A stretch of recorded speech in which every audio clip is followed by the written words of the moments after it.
estás? Sobre todo porque tengo muchas preguntas, Natalia. Muy contenta de estar aquí. Empecemos porque hay mucho que hablar. A ver, hay un fantasma que recorre América Latina, movilización social, que no queda claro si está conectada una con la otra, pero no veo país que se salve, y por cierto, no sé si México se va a salvar, ¿eh? Bueno, uno tiene que pensar justo en las corrientes profundas cuando tantas sociedades se están movilizando de esta manera.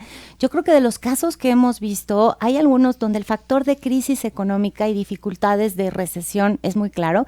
Creo que esto empieza en Puerto Rico, que mucha gente no lo menciona, pero hubo movilizaciones muy impresionantes que terminaron con la destitución de su gobernador. Puerto Rico también es América Latina, hay que decirlo. Yo creo que es lo que pasó en Ecuador. Creo que lo que vemos en Chile, y lo podemos hablar con más calma, está conectado desde luego con un factor económico, no de crisis, sino de distribución del ingreso en una economía que es estable y que ha sido considerada modélica.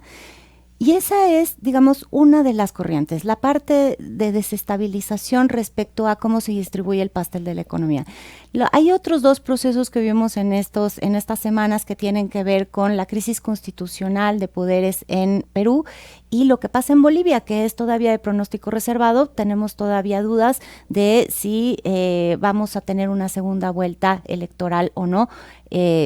¿Por cuál empezamos? Pues Chile, ¿no? Creo que los últimos días Chile nos tiene muy preocupados, ¿no? Vemos, pues de nuevo, pulsiones represivas que pensamos que en ese país estaban salvadas. Sí. La caricatura de Pinochet recorre los diarios en el subcontinente. A ver, ¿qué está pasando en Chile? Sin duda, y además creo que Chile genera un enorme impacto internacional con estas imágenes porque son de una represión muy violenta, porque es ver no solo a la policía militar, sino al ejército otra vez en las calles, porque sacaron tanques a las calles de Santiago. Sí hay ya 20 muertos, miles de detenidos, mucha gente herida, y es, digamos, otra vez un uso desproporcionado de la fuerza. El Estado tiene que mantener el orden público cuando hay incendios y hay, digamos, tomas de supermercados, etcétera, pero esto fue absolutamente desproporcionado y además con un presidente que arranca pésimo y después trata de corregir el rumbo tarde. Arranca diciendo que esto en realidad es enfrentar una guerra contra un enemigo muy poderoso. No sabe leer lo que tiene enfrente. En lugar de pensar si hay algún tema de legitimidad en las demandas sociales que se están produciendo, él inmediatamente coloca esto en el terreno del orden público y la seguridad. Después se suman una serie de sindicatos, de actores sociales, no solo en Santiago, sino en todo el país. Continúan las movilizaciones y él plantea entonces un gran acuerdo nacional con una agenda social que hay que decir es interesante. Lo que uno ve como propuesta por parte del gobierno sobre la mesa es interesante, pero todavía no sabemos si va a poder ser la solución, porque lo está otra vez negociando con voceros que son de los partidos políticos. No todos los partidos políticos se han sentado a la mesa con él, por un lado, y por el otro lado creo que tampoco los partidos políticos, ni siquiera de la izquierda, el Frente Amplio, el Partido Socialista, el Partido Comunista, son realmente buenos intermediarios de ese movimiento callejero. Creo que se vieron incluso ellos sorprendidos del nivel de movilización y de hartazgo que se ha manifestado en la sociedad chilena y que no son los que pueden articular todavía, digamos, el mensaje social para que las manifestaciones, digamos, se reduzcan.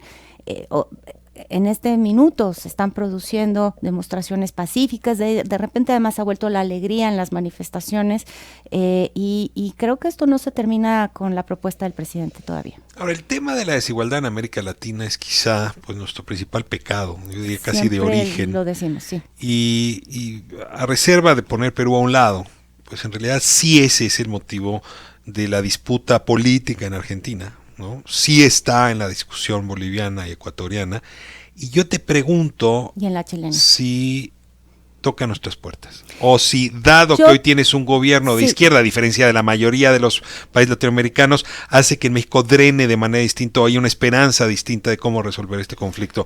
Te lo pregunto directamente, ¿cabe que esta ola de manifestaciones llegue también a tocar nuestras puertas? Bueno, justamente vamos a hacer una comparación con Chile, porque me parece apropiado. Chile y México tienen casi exactamente la misma tipo de distribución del ingreso. O sea, muy mala. Es muy mala, ¿no? Chile y México tienen, no sé, el índice de Gini es 0.46. Esa es la media de América Latina, que es la región más desigual del mundo. Pero te quiero decir que es interesante que no es la peor distribución de América Latina. Brasil, Colombia, Paraguay, Bolivia están mucho peor. La diferencia entre Chile y México es que Chile sí ha disminuido la pobreza en sí mismo. Tiene solo un 10% de población en situación de pobreza, mientras que México es el 50%. Entonces yo creo que sí haríamos bien en vernos en el espejo chileno, porque nuestra distribución del ingreso es sumamente desigual, nuestro nivel de pobreza absoluta es muy alto y lo que vimos en Chile es que uno piensa que no pasa nada hasta que pasa, porque son 30 años de estabilidad política, social, Chile como sociedad modélica, el ejemplo en América Latina, y la incapacidad de saber cuándo es que va a haber un gatillo, un disparador que ponga esto como una cristalización de malestar público. Claro, la respuesta del presidente Piñera es una respuesta de un miope, ¿no? De no haber sabido leer.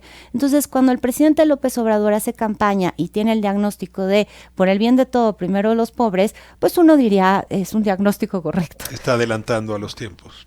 Yo creo que sí, al mismo tiempo habrá que ver que si las respuestas en términos de distribución y programas sociales que se están ejecutando van a tener los resultados que se esperan.